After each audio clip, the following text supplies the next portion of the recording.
Hi, I'm Yulia, and this is the News Brief. And today we're going to be talking about the growing tensions between Russia and Azerbaijan and what that means for the world, because you might not realize, but that's a big thing.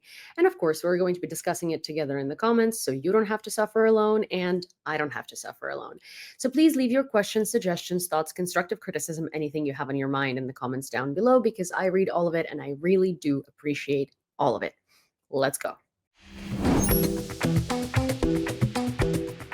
On December 26, 2024, Russia downed an airplane that belonged to Azerbaijan with 38 people on board that were killed over Grozny, which is over Chechnya in Russia.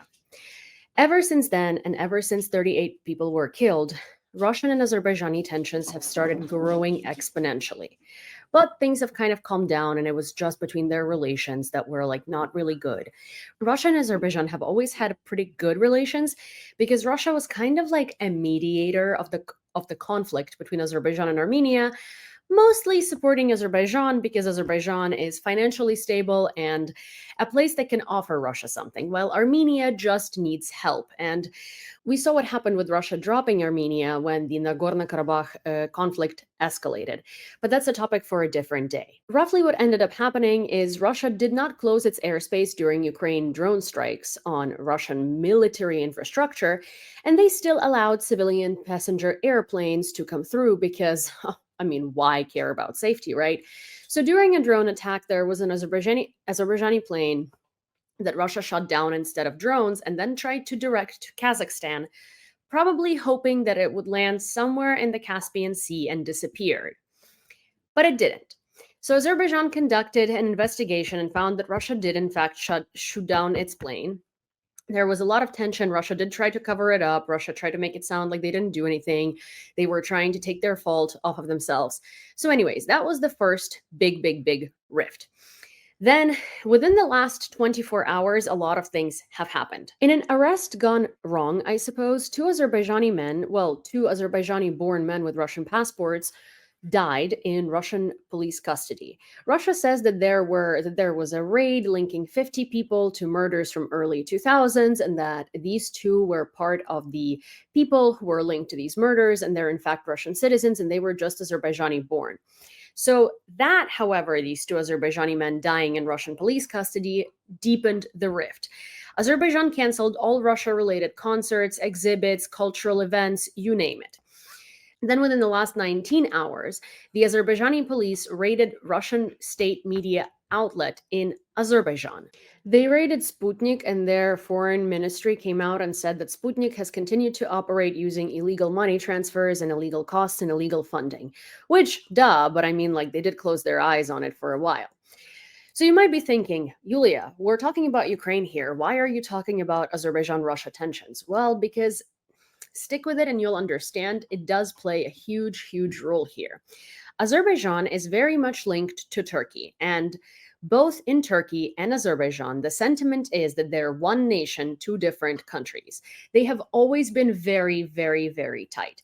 Azerbaijan is kind of like the little brother to Turkey, but not in a sense that Russia deems Ukraine to be, where we don't want it and they're trying to impose their like overlordship on us. It's like a very good partnership relationship between Turkey and Azerbaijan. They love each other. Their relationship is really great. People in Azerbaijan speak Turkish, and people in Turkey usually speak Azeri. These languages are very similar, and the sentiment is that they are in fact brotherly nations. There are a lot of things in history that are quite ugly that Turkey helped Azerbaijan with. There are a lot of things there, but the point is that Azerbaijan and Turkey are two very close nations. Turkey, as you know, controls the Bosphorus Strait. Turkey is also one of the strongest countries in NATO. Turkey has a lot of military pull. Turkey is up there, and they would never let anyone harm Azerbaijan. So, this situation, as of right now, is quite a big deal because if tensions are escalating and tensions are rising, and Russia does something to show Azerbaijan its place, which the political implications or interpretation of the killing of the two Azerbaijani men is kind of Russia trying to show Azerbaijan to its place, because it has always been not subservient to Russia, but sort of like stepped back to Russia. And Russia is likely trying to show Azerbaijan that they're still prevailing over it. But they're not.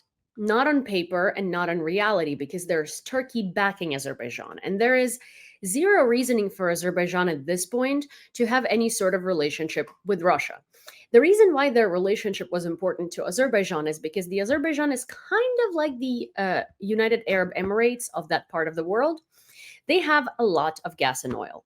And in reality, Azerbaijan could actually substitute for Russia's gas and oil supply because they do have enough, and they could become the next gas station of the world. Now, before the sanctions, Russia obviously controlled all of that and wouldn't let Azerbaijan get that spot because they would moderate, they would mediate, they would impose limitations. They were basically holding a tight grip. And also, they had all the contracts, all the infrastructure. Now, the world is looking for a substitute to Russia. And Azerbaijan is growing. Azerbaijan is getting richer and richer by the minute. And Azerbaijan is getting more and more influence by the minute. And now that there are sanctions on Russia, Azerbaijan doesn't need to ask Russia permission to get contracts and to make money off of their gas and oil, of which they have a lot. So that creates a very, very big tension. One, if Russia tries to do something to Azerbaijan, what's going to be the role of Turkey in protecting Azerbaijan? And I'm going to tell you, this is not going to be like NATO. This is not going to be the same as NATO promising to protect Ukraine. Like, Turkey and Azerbaijan have a relationship, and it's an unbreakable bond. It's a sisterly, brotherly, sibling bond. Turkey is going to step in. So that puts that side of the world in a very, very precarious predicament. And I swear I'm not trying to talk like I came out of Mary Poppins, but it just happened. So the next step is Azerbaijan will want to take control over oil and gas supplies to Europe and to other countries to basically fully sub for Russia. And that's something that I was saying from the beginning of the full-scale invasion when the sanctions were just starting to get imposed. But again, it hasn't happened yet. It's not going to happen fast, but Azerbaijan starts getting more and more pull in that area every single day. And the more years pass by, which is 3 years in this case, the richer, the more important, the more solid they start being on the world stage.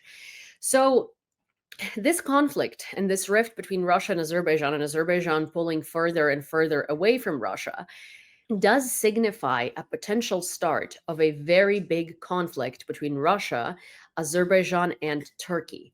Now, Turkey is in NATO. That could influence how Turkey treats Ukraine and how Turkey treats Ukraine's ability to stop Russia, and what Turkey votes on, what Turkey supplies for Ukraine, and how Turkey helps Ukraine. Because if Russia starts beef with Azerbaijan, Turkey is going to be very incentivized to A, show its power, because you can't let someone harm your sibling and not show your power. And boy, does Turkey have a lot of power. And boy, does Erdogan have an ego that he would want to defend. Because, him not doing anything and him not showing Russia its place is really playing against him, his power, and the perception of his power in the world. And again, it really would change the dynamic of how Turkey treats the invasion of Ukraine and how it acts towards it.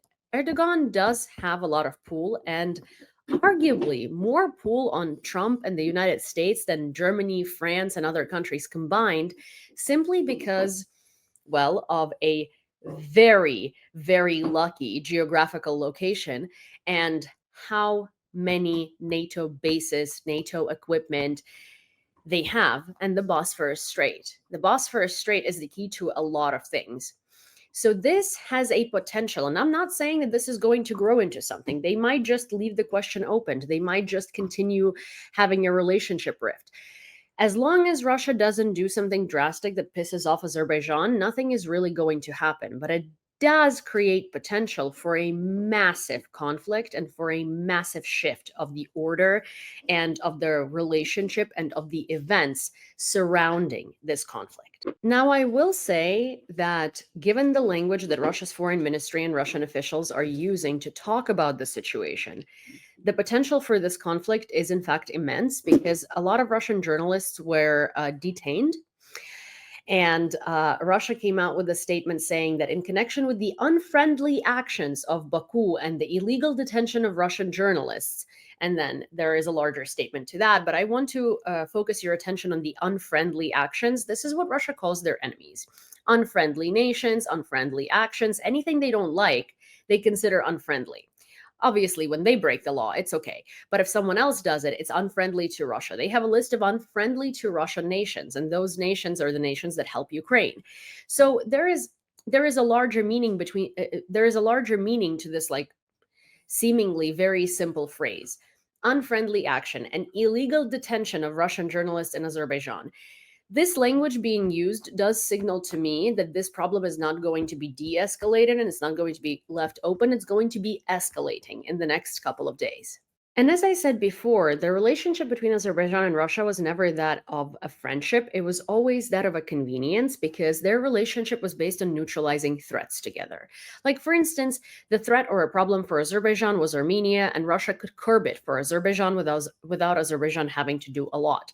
Then, when the problem actually faced itself, Russia kind of didn't help either, but in not helping either, it sort of gave the win to Azerbaijan. And obviously, Azerbaijan benefited from that relationship a lot more than Russia did. Also, that relationship was sort of convenience to Azerbaijan, again, because of the gas and oil tradings. As we all know, Russia does love holding a tight grip on its friends and neighboring countries in order for them to not cross Russia and not thrive. It's like, that type of a relationship that you have in toxic friendships, where when you're doing better than that friend, the friend starts being nasty to you and starts trying to sabotage you. This is what Russia does to its friends. It keeps them in check. In check, in a sense that they can't get better than Russia, they can't get richer than Russia, they can't be more successful than Russia. And normally, because Russia has access to being more successful and has been this established entity in the world, these countries had to succumb. They now don't. And again, the majority of post-Soviet countries are a lot poorer than Russia and need Russia for these connections. Azerbaijan is not. Azerbaijan is getting richer, getting stronger, and getting more important on the world stage day by day. So this is a very interesting geopolitical dynamic in itself.